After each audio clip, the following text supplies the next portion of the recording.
Bismillahirrahmanirrahim. Assalamualaikum warahmatullahi wabarakatuh. Alhamdulillahirrahmanirrahim. Allahumma salli wa sallim ala Sayyidina Muhammad wa ala ali Sayyidina Muhammad. Allahumma rabbi shrah li sadri wa yassir li amri wahlul 'uqdatam min lisani yafqahu qawli, amma ba'du. Alhamdulillah, adik-adik sekalian, kita akan melanjutkan materi sebelumnya, yakni hemostasis. Hemostasis ini merupakan tahapan untuk terjadinya wound healing. Wound healing atau kita sebut juga sebagai proses penyembuhan luka. Nah, proses penyembuhan luka atau wound healing ini disebut juga sebagai tissue healing atau proses perbaikan jaringan, di mana wound healing ini merupakan proses yang kompleks dan dinamis, di mana terjadi penggantian sel-sel yang rusak dan jaringan yang rusak. Nah, sebagaimana kita ketahui bahwa pada kulit yang sehat, itu lapisan epidermis dan dermis akan membentuk protective barrier terhadap lingkungan eksternal yang bisa merugikan tubuh. Namun, apabila barrier ini rusak, maka tubuh akan merespon dengan cara meregulasi beberapa peristiwa biokimia atau rangkaian peristiwa biokimia untuk memperbaiki kerusakan barrier tersebut. Oke. Nah, tahap pada wound healing ini ada 4. Yang pertama adalah hemostasis, yang kedua adalah inflamatori, yang ketiga proliferatif, dan yang keempat adalah maturasi. Baiklah, kita akan mempelajari satu persatu tahapan dari wound healing ini. Yang pertama adalah hemostasis fase. Hemostasis ini terjadi beberapa detik sampai beberapa menit setelah pembuluh darah mengalami luka atau injury. Jadi, fase hemostasis ini dimulai sejak keluarnya darah dari tubuh, di mana fase hemostasis ini terdiri dari 3 bagian. Yang pertama adalah vascular spasme, di mana pada vascular spasme ini terjadi konstriksi pembuluh darah. Yang kedua adalah pembentukan platelet plak yang disebabkan karena platelet bersifat sticky sehingga bisa melekat satu sama lain. Kemudian tahap yang terakhir adalah koagulasi, yaitu pembentukan blood clot atau bekuan darah. Nah, ini adalah gambaran proses hemostasis. Yang pertama, ini apabila terjadi injury atau pecah pada pembuluh darah, maka akan terjadi ekstravasasi atau pengeluaran komponen-komponen darah, baik plasma maupun sel-sel darah. Nah, adanya ruptur atau pecah pembuluh darah ini akan merangsang endotelin untuk mengeluarkan endotelin, di mana endotelin ini akan merangsang terjadinya vasokonstriksi pembuluh darah. Ini adik-adik amati, ini penampangnya berbeda. Ini penampangnya lebih lebar, ini penampang pembuluh darahnya menyempit. Ini yang kita sebut sebagai vasokonstriksi pembuluh darah. Nah, vasokonstriksi pembuluh darah ini akan dilanjutkan dengan platelet yang teraktivasi dengan adanya luka pada pembuluh darah. Platelet ini akan berubah bentuk menjadi spike, kemudian berubah sifat menjadi sticky atau lengket sehingga bisa melekat satu sama lain. Aktivasi platelet ini bertujuan untuk membentuk platelet plak atau sumbat platelet. Nah, sumbat platelet ini hanya bersifat sementara karena sumbat platelet ini nantinya akan diganti dengan blood clot atau bekuan darah yang terbentuk melalui proses koagulasi. Oke, di sebelah kanan ini adalah bagan atau skema yang menjelaskan tentang kaskade koagulasi, di mana kaskade koagulasi ini terdiri dari 3 jalur. Yang pertama intrinsik, yang kedua ekstrinsik, dan yang ketiga adalah common pathway. Nah, jalur ekstrinsik ini adalah jalur yang paling singkat, di mana pada jalur ekstrinsik ini apabila terjadi trauma pada pembuluh darah, maka akan mengaktifkan faktor 3, di mana faktor 3 ini akan mengaktifkan faktor 7. Nah, berikutnya intrinsic pathway. Kalau intrinsic pathway ini dirangsang oleh faktor-faktor yang terdapat pada pembuluh darah, karena itu disebut sebagai intrinsic pathway. Ya, jadi kalau ada kerusakan pada dinding pembuluh darah, kerusakan ini akan merangsang aktivasi faktor 12. Faktor 12 yang aktif akan mengaktifkan faktor 11. Berikutnya, faktor 11 yang aktif akan mengaktifkan faktor 9. Dan faktor 9 yang aktif dibantu oleh faktor 8. Kemudian bersama dengan faktor 7 yang dibantu oleh faktor 3 dari jalur ekstrinsik, ini akan mengaktifkan faktor 10. Faktor 10 yang sudah aktif dengan bantuan faktor 5 yang sudah aktif akan mengkonversi protrombin menjadi trombin. Oke, selanjutnya trombin ini merupakan enzim, ini akan membantu konversi fibrinogen menjadi fibrin. Nah, fibrin ini dengan bantuan faktor 13 yang sudah aktif, ini akan membentuk cross-link sehingga terbentuk benang-benang fibrin yang akhirnya akan terbentuk blood clot atau bekuan darah. Oke, nah gambar ini sebenarnya bersama dengan gambar sebelumnya. Jadi apabila terjadi luka pada pembuluh darah, maka sel-sel endotel ini akan mengeluarkan endotelin, di mana endotelin ini akan merangsang terjadinya vasokonstriksi pembuluh darah yang diikuti dengan mobilisasi platelet pada daerah luka, di mana platelet ini yang awalnya berbentuk spherical pada saat inaktif karena ada luka pada pembuluh darah, maka platelet akan menjadi aktif. Ciri platelet yang aktif adalah terjadi perubahan bentuk menjadi spike, kemudian juga sifatnya menjadi sticky atau lengket sehingga memungkinkan platelet untuk melekat satu sama lain untuk membentuk platelet plaque. Ya, kemudian setelah terbentuk platelet plaque, proses akan dilanjutkan dengan koagulasi yang membutuhkan faktor-faktor koagulasi sejumlah 13 faktor. Kemudian faktor koagulasi ini akan merangsang perubahan protrombin menjadi trombin. Trombin kemudian akan mengkonversi fibrinogen menjadi fibrin, yakni terbentuknya benang-benang fibrin. Ini memulai terbentuknya blood clot atau bekuan darah. Oke, kemudian fase wound healing yang kedua adalah fase inflamatori. Fase inflamatori, kalau fase hemostasis itu terjadi setelah beberapa detik sampai dengan beberapa menit maksimal. Fase hemostasis itu terjadi selama 60 menit atau 1 jam. Kemudian fase inflamatori ini terjadi selama 1 sampai 4 hari, ya. Nah, fase inflamatori ini berfungsi untuk yang pertama mengontrol terjadinya perdarahan karena terbentuk blood clot pada fase hemostasis. Kemudian fase inflamatori ini juga berfungsi untuk mencegah infeksi. Mengapa bisa mencegah infeksi? Yang pertama karena adanya mobilisasi dari sel-sel inflamatori. Masih ingat sel-sel inflamatori yang terlibat? Pada radang akut yang terlibat adalah PMN atau neutrofil. Kemudian pada saat radang kronis yang terlibat adalah makrofag. Tujuannya adalah untuk menetralisir bakteri. Selain untuk menetralisir bakteri, maka fase inflamatori ini juga membersihkan daerah luka dari jaringan yang rusak, kemudian sel-sel yang mati, kemudian patogen yang lain, juga membersihkan dari debris melalui proses fagositosis. Yang bisa melakukan fagositosis sel apa? Ya, yang pertama adalah PMN atau neutrofil dan yang kedua adalah makrofag.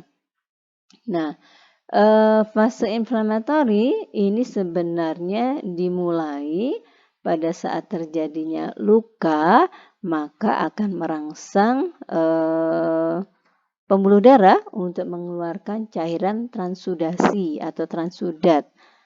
Nah, transudat ini berisi apa aja? Transudat ini berisi water, plasma, kemudian berisi garam-garam, juga berisi protein. Nah, Transudasi cairan plasma ini menyebabkan terjadinya localized swelling atau yang kita sebut sebagai tumor. Ini merupakan salah satu dari 5 tanda kardinal radang. Peristiwa berikutnya yang terjadi pada fase inflamatori adalah terjadi peningkatan aliran darah. Peningkatan aliran darah ini menyebabkan terjadinya kemerahan pada daerah inflamasi. Mengapa terjadi kemerahan? Karena jumlah sel darah yang paling banyak adalah eritrosit, di mana apabila terjadi peningkatan aliran darah pada daerah tersebut, otomatis jumlah eritrosit juga meningkat. Nah, ini yang menimbulkan kemerahan pada permukaan kulit. Yang kedua, pada daerah inflamasi itu juga terjadi peningkatan proses metabolisme, di mana kita ketahui bahwa proses metabolisme itu bisa menghasilkan salah satunya adalah kalor, ya. Metabolisme itu bisa menghasilkan ATP, CO2, H2O, dan kalor. Kalor ini yang menimbulkan panas, ya, atau rasa hangat pada daerah inflamasi. Kemudian peristiwa berikutnya terjadi pada inflamasi, pada fase inflamatori adalah pada daerah yang mengalami inflamasi itu akan mengeluarkan bahan-bahan kimia, di mana bahan-bahan kimia ini bisa merangsang free nerve ending. Akibatnya saraf menjadi lebih sensitif sehingga bisa merasakan pain atau nyeri. Ini yang kita kenal sebagai dolor. Ya, kemudian pada daerah yang mengalami inflamasi itu juga akan kehilangan fungsi jaringan. Ini yang kita sebut sebagai fungsi Leysa. Ini yang biasanya kita kenal sebagai 5 tanda kardinal radang, ya. Tumor, rubor, kalor, kemudian dolor, dan yang terakhir adalah fungsi Leysa. Nah, pada tahap inflamatori fase ini juga terjadi sekresi matrik metaloproteinase atau MMP. Ini merupakan enzim yang bertujuan untuk membersihkan daerah luka. Nah, makrofag selain dia berfungsi untuk memfagosit jaringan yang rusak, kemudian sel yang mati, bakteri, patogen juga debris, makrofag juga berfungsi untuk mensekresi growth factor dan sitokin, di mana growth factor dan sitokin ini berfungsi untuk merangsang proliferasi dari fibroblast. Oke. Berikutnya adalah fase proliferasi. Fase proliferasi ini adalah fase yang ketiga dari wound healing. Fase proliferasi ini terjadi pada hari keempat sampai dengan minggu kedua sampai minggu keenam setelah terjadinya luka. Di mana pada fase proliferasi ini luka akan diganti dengan jaringan yang baru. Jaringan baru ini tersusun atas apa saja? Kolagen dan matrik ekstraseluler. Nah, pada fase proliferasi ini akan terbentuk jaringan granulasi yang mengisi daerah luka. Kemudian juga pada fase proliferasi ini terbentuk pembuluh darah baru, di mana dengan adanya pembuluh darah baru ini, maka jaringan granulasi akan menjadi jaringan yang sehat karena cukup oksigen dan nutrien. Ya, ciri-ciri jaringan granulasi yang normal itu adalah berwarna pink atau merah, kemudian permukaannya tidak rata, selain itu tidak mudah berdarah. Sebaliknya, pada patologi jaringan granulasi itu biasanya kita kenal sebagai dark granulation, ya, jaringan granulasi yang gelap, di mana kalau misalnya terjadi dark granulation, ini merupakan tanda-tanda adanya infeksi, kemudian tanda-tanda terjadinya iskemia atau aliran darah yang menurun pada daerah granulasi tersebut. Kemudian pada fase proliferasi ini juga terjadi kontraksi pada luka. Mengapa bisa terjadi kontraksi pada luka? Karena adanya myofibroblast. Tujuan kontraksi pada luka ini adalah untuk menurunkan ukuran dari luka, mengecilkan ukuran luka. Ya, nah kemudian pada fase proliferasi sel-sel yang sudah tidak terpakai itu akan mengalami apoptosis. Masih ingat apoptosis? Apoptosis disebut juga sebagai program cell death atau kematian sel terprogram. Jadi sel setelah berfungsi kemudian dia harus dimatikan. Ya. Nah, fase akhir dari proliferasi fase ini adalah terjadi migrasi dari sel-sel epitel melintasi kolagen metrik untuk menuju ke permukaan luka dengan tujuan untuk menutup daerah luka, ya. Jadi tahap akhir dari fase proliferasi ini adalah terjadi migrasi dari sel-sel epitel melintasi matrik kolagen yang bertujuan untuk menutup daerah luka, ya. Kemudian ingat bahwa proses epitelisasi ini akan lebih cepat apabila luka ini tetap lembab dan hidrasi, ya. Nah, karena itu kenapa pada beberapa luka tindakan yang dilakukan adalah memberikan dressing baik yang menutup luka sebagian semi-oklusif atau menutup luka sempurna, dan dressing ini diberikan biasanya selama 48 jam setelah injury.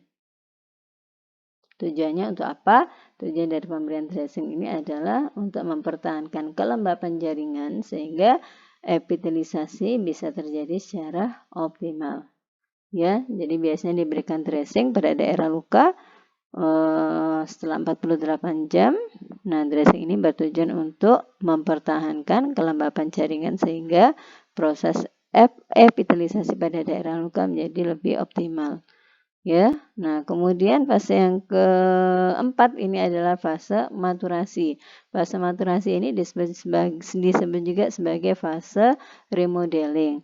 Biasanya maturasi fase ini dimulai pada hari ke-21 sampai dengan 18 bulan. Tapi kadang-kadang fase maturasi ini juga bisa terjadi selama setahun atau lebih. Oke, nah pada fase sebelumnya, yakni pada fase proliferasi, kolagen itu akan diletakkan pada daerah luka, tetapi kolagen ini masih tidak tersusun secara teratur. Selain itu juga luka masih tebal. Nah, pada fase maturasi, ini kolagen akan menjadi mature atau matang, di mana kolagen yang matang itu, pada kolagen yang matang itu terjadi perubahan kolagen dari tipe 3 menjadi tipe 1 sehingga bisa menutup luka secara sempurna. Nah, pada kolagen yang sudah matur ini kemudian dia akan diletakkan pada permukaan luka dan terjadi crosslink antar kolagen. Ya, crosslink itu jadi kolagen diletakkan berjajar, kemudian menyilang satu sama lain. Ya, nah tujuan dari crosslink kolagen ini adalah untuk menurunkan ketebalan bekas luka. Jadi tujuan crosslink dari kolagen ini adalah untuk menurunkan ketebalan dari bekas luka sehingga area luka ini menjadi lebih kuat. Namun meskipun kolagen ini disusun secara crosslink sehingga daerah bekas luka itu menjadi lebih kuat, tetapi tidak bisa mengalahkan kekuatan daerah yang tidak pernah mengalami luka. Jadi daerah yang pernah mengalami luka, kekuatan maksimalnya hanya sekitar 80%. Kemudian pada fase maturasi sama dengan pada fase proliferasi, jadi sel-sel yang sudah tidak dibutuhkan akan dikeluarkan dari daerah luka dengan cara apoptosis. Oke, nah tahapan dari wound healing ini merupakan tahapan yang kompleks dan apabila terjadi kegagalan pada satu tahap saja, maka akan mempengaruhi tahap yang lain. Dan kegagalan tahapan wound healing ini bisa menyebabkan luka tidak sembuh, tetapi sebaliknya luka akan menjadi kronis.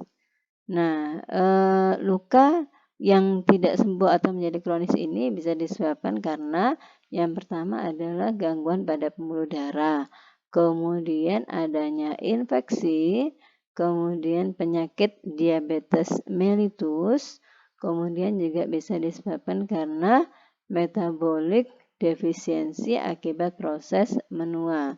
Oleh karena itu, apabila luka itu dirawat dengan baik, maka proses penyembuhan luka sebenarnya bisa semakin cepat. Bagaimana cara merawat luka dengan baik? Jadi luka tetap dipertahankan kelembapan, kebersihan, juga dilindungi dari proses infeksi dan terbukanya luka kembali. Ya, ini adalah gambaran waktu yang dibutuhkan untuk tiap-tiap fase dari wound healing. Ya, yang pertama koagulasi, ini terjadi selama beberapa detik sampai dengan beberapa menit, maksimal itu terjadi selama 60 menit. Kemudian inflamasi terjadi mulai dari hari pertama, kemudian sampai dengan 4 hari. Maksimal inflamasi itu bisa terjadi sampai pada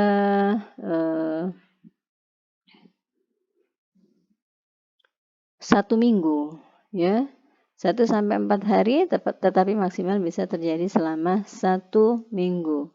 Nah, kemudian tahap yang ketiga ini proliferasi, ya. Tahap yang ketiga ini proliferasi, di mana tahap proliferasi ini bisa terjadi selama beberapa minggu, 2 sampai 18 minggu.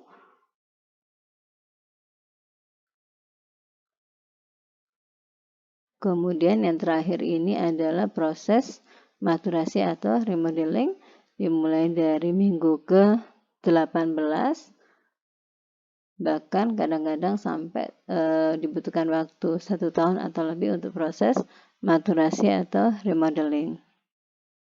Oke, ini adalah gambaran sederhana proses wound healing, dimulai dari adanya injury pada pembuluh darah, kemudian dilanjutkan dengan proses koagulasi, di mana pada proses koagulasi ini terbentuk blood clot, yakni benang-benang fibrin. Kemudian oleh inflamasi, ini yang terlibat adalah sel-sel PMN atau neutrofil. Kemudian lead inflamasi, ini yang terlibat adalah sel-sel makrofag.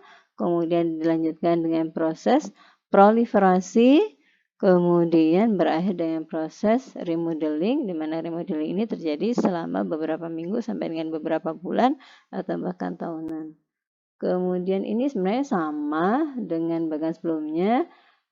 Di sini dijelaskan bahwa pada proses hemostasis, platelet juga menghasilkan faktor-faktor pertumbuhan seperti platelet derived growth factor, kemudian epidermal growth factor, kemudian tumor growth factor beta, kemudian CXCL4 dan platelet factor 4. Kemudian pada tahap inflamasi, ini sel inflamasi yang terlibat adalah neutrofil sampai dengan 3 hari, di mana pada inflamasi ini ada memiliki efek antimikroba, kemudian mensekresi MMP. Neutrofil ini memiliki efek antimikroba, mensekresi MMP juga mensekresi TNF alfa, IL1, IL4 dan IL6. Kemudian pada hari 1 sampai 7 monosit itu akan berkembang berdiferensiasi menjadi M1 dan M2. M1 ini makrofag yang terdapat pada jaringan, kemudian M2 ini makrofag yang terdapat pada plasma yang bisa memproduksi growth factor, ya, yang berfungsi untuk repair jaringan nantinya. Kemudian berikutnya adalah proliferasi fase. Pada fase proliferasi namanya proliferasi fase karena itu terjadi proliferasi fibroblast, di mana terjadi sekresi proteinasi juga deposit ekstraseluler matrik. Kemudian pada fase proliferasi juga terjadi pembentukan pembuluh darah baru yang kita sebut sebagai angiogenesis, di mana angiogenesis ini didukung oleh faktor-faktor pertumbuhan seperti fibroblast growth factor, kemudian vascular endothelial growth factor, kemudian faktor 12. Berikutnya adalah tisu remodeling ya. Pada tisu remodeling, faktor pertumbuhan TGF-beta atau tumor growth factor beta akan menginduksi luka agar mengalami fase kontraksi, kemudian terjadi proses maturasi. Oke, ini sebenarnya gambaran sama, tetapi ada lapisan-lapisan kulit. Yang paling luar epidermis, kemudian lapisan kedua dermis, lapisan ketiga adalah subkutan. Masih ingat bahwa luka itu kalau misalnya hanya mencapai lapisan epidermis, maka akan tidak terjadi perdarahan. Mengapa? Karena pembuluh darah itu mulai ada pada lapisan dermis. Kemudian kalau misalnya luka itu hanya mencapai pada daerah dermis, kita tidak akan bisa merasakan nyeri. Mengapa? Karena jaringan saraf, sel-sel saraf itu hanya terdapat mulai pada daerah subkutan. Ya. Oke. Ini tahap-tahap dari proses penyembuhan luka. Jadi ini sudah kita bahas pada slide sebelumnya. Silakan dibaca kembali. Silakan diperhatikan kembali. Yang penting diingat bahwa fase ini ada satu yang hilang ya, fase hemostasis itu terjadi selama beberapa detik sampai dengan beberapa menit, maksimal terjadi selama 60 menit. Fase inflamasi terjadi sampai dengan hari keempat, hari pertama hari keempat. Fase proliferasi terjadi pada hari keempat sampai dengan minggu kedua atau minggu keenam. Kemudian maturasi dimulai dari hari ke-21 sampai dengan 18 bulan atau kadang selama 1 tahun atau lebih. Nah, gangguan pada wound healing ini terjadi apabila individu tersebut mengalami gangguan atau penyakit komplikasi. Misalnya pada penderita diabetes mellitus. Pada penderita diabetes mellitus ini kalau mengalami luka, maka luka tidak akan segera sembuh. Mengapa? Karena pada penderita diabetes mellitus itu aliran darahnya itu kurang bagus, sehingga proses penyembuhan luka jadi lambat. Kemudian apabila terjadi malnutrisi itu juga bisa menghambat penyembuhan luka. Yakni pada malnutrisi itu terjadi penurunan faktor karbohidrat, kemudian protein, kemudian beberapa asam amino seperti arginin, glutamin, kemudian penurunan asam lemak, kemudian vitamin juga mulai dari vitamin A, vitamin C, vitamin E, kemudian beberapa mineral seperti magnesium, copper, zinc, dan iron. Kemudian apabila terjadi imunosupresi atau penekanan pada sistem imun tubuh, ini juga bisa menimbulkan proses penyembuhan luka yang lebih lama atau hambatan pada proses penyembuhan luka. Kemudian merokok ya. Merokok itu bisa menyebabkan luka ruptur kembali. Kemudian bisa menyebabkan luka mengalami nekrosis. Kemudian bisa menurunkan tensile strength dari luka.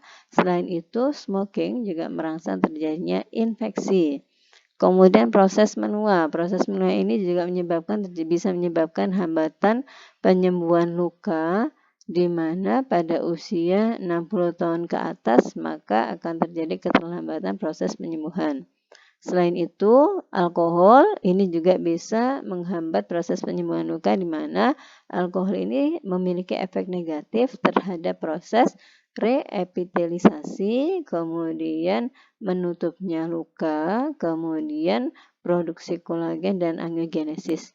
Jadi alkohol itu bisa menghambat reepitelisasi, menghambat penutupan luka, kemudian menghambat produksi kolagen, juga menghambat angiogenesis atau pembentukan pembuluh darah yang baru. Oke, saya rasa cukup untuk materi wound healing. Mudah-mudahan manfaat apa yang kita bahas pada materi ini. Saya mohon maaf kalau ada yang kurang berkenan. Ihdinas siratal mustaqim. Wassalamualaikum warahmatullahi wabarakatuh.